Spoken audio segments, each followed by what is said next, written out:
which made the whole speech beautiful because you knew where something is emphasized, where something is downsized, and so on and so forth. In English, we kind of mix everything together and just put it all, so it's in English.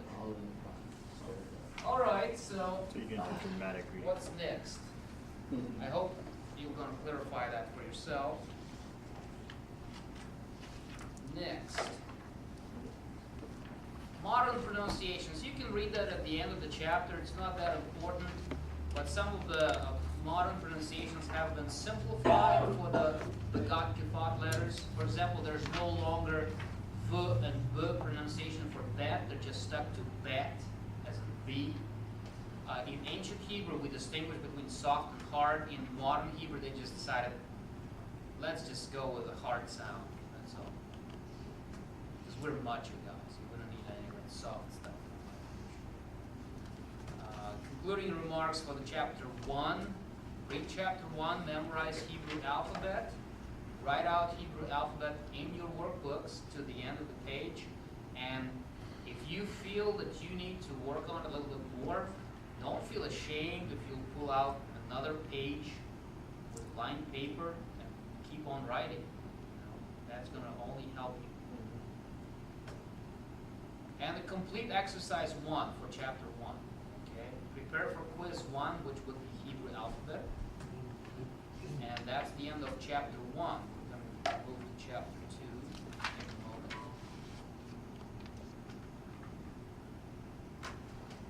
Discussing Hebrew vowels.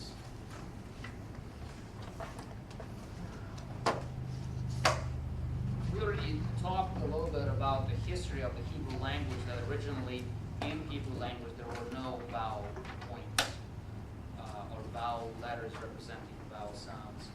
So they were made up in the early 1st century AD by Masoretes, a secluded community of scripture-devoted people that decided to pass on their knowledge of written and spoken tradition of pronunciating the text to the future generations. In fact, when you read Psalms, David sometimes says that your word was like a honey to my mouth. What they used to do when children used to learn how to write Hebrew, they wrote on little tablets which were filled with wax. And this wax was taken from the beehives. So some remnants of honey was still on the wax. So whenever they finished the exercise on the tablet, the way to erase the exercise was to lick the wax flat. And that's why when they were writing the words from the Bible, they were actually writing it on those tablets. And that's why he says, your word to me is like a honey to my mouth. It's sweet because it was actual image from the childhood that they got by learning how to write, licking those tablets. Okay, because the book Masoretic scribes considered the biblical text to be sacred, their vowel symbols were designed in such a way as never to alter the original consonantal text. Okay, so division of the vowels. The vowels in Hebrew are derived as short vowels, changeable long, unchangeable long, and reduced vowels. This will impact the transliteration. The transliteration will reflect these different types of vowels, and we'll get to them in a minute. Reduced vowels, or short vowels, changeable long vowels, and unchangeable long vowels. So let's get to them and see which ones are reduced. First, we'll actually go back to the first one. Now we're going to distinguish them by length.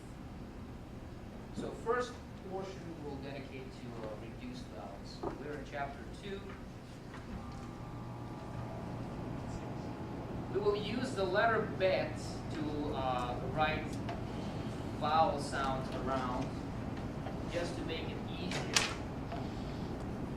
Okay. Reduced are actually appearing a little bit later on in this chapter, but I'll start with them. So we go in increased length. Okay, we'll take the letter bet. We'll course, put Turkish lena in it. And this is the vowel sound. It's called hatef patah. Hatef patah.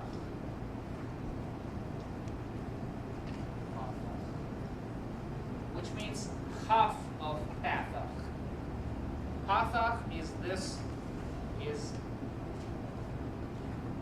if we write patah, that would be it.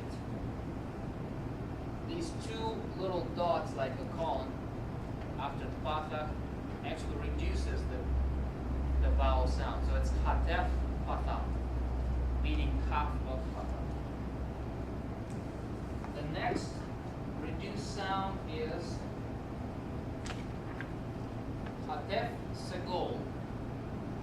We'll take bet, and we have segol, which are three dots like this. That's called segol. It's usually an a sound, long a sound. Patah is a ah sound. Hatef patah is a short ah. Ah. You'd say ah, ah. That's half of the normal ah sound. Segol is usually an a sound. So it will have a hatef segol will be eh. Eh. That's half of segol. Hatef. We're looking at page 11, paragraph 2.6. Hatef segol. Half of segol. Next one is comets. See, this is comets, like a little capital T underneath the letter. Our reduced vowel sound is hatef comets. Hatef comets.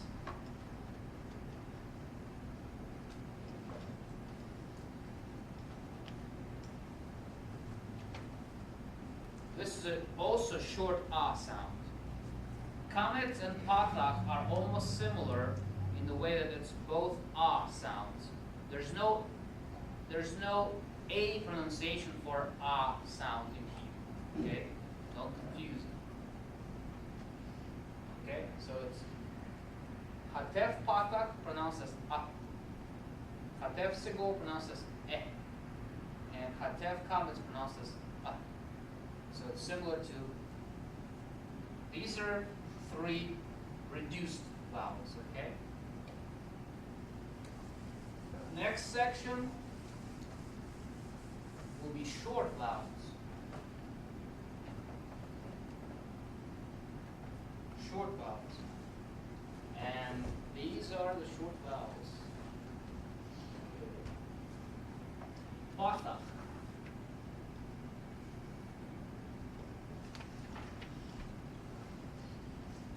If you want to pronounce this as patah, that's fine.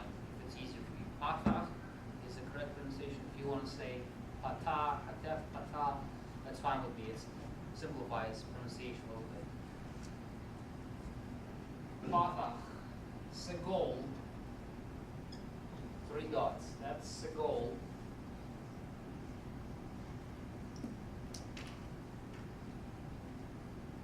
Then next one is hirek. Hirek.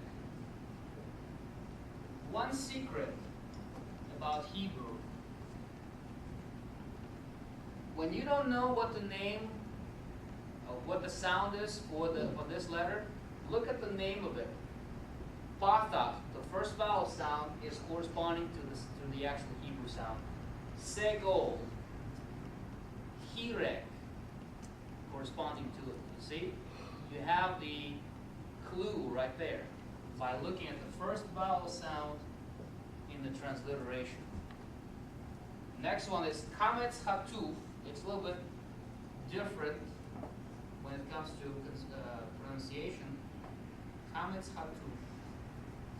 I'll explain what it is. Kametz hatuf.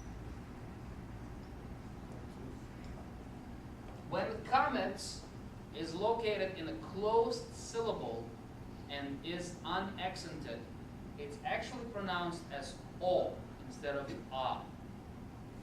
Instead of placing it and making it Hatef comments, which we already had, they just place it comments Hatuf, which is also half comments. For some reason in Hebrew it makes an O sound instead of A. Okay, in a closed, unaccented syllable. All right, you'll get it. What do you mean closed? Yeah, it's closed. What is the closed syllable? What is a syllable? It's a vowel sound. No. Syllable is a consonant and a vowel sound. If you let's say if you say birthday, how many syllables are in this word? Two. Because it has two vowel sounds. Birth. Okay. How many syllables are in Fourth grade, I just stopped that. let's say philology?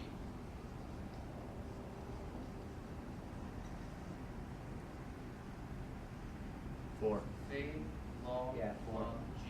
So syllable is a combination of consonant and a vowel, and if you say philology, that's an accented syllable. These are 3 unaccented syllables. Right. Which one of them is closed? The one in the other lo. It's not the fi and it's not the gi. It's the Huh? the lo. L. I'm guessing the third consonant, or the We'll third get to it. syllable. Doesn't even tell me if I'm right. Huh? It's the first. L with a pause.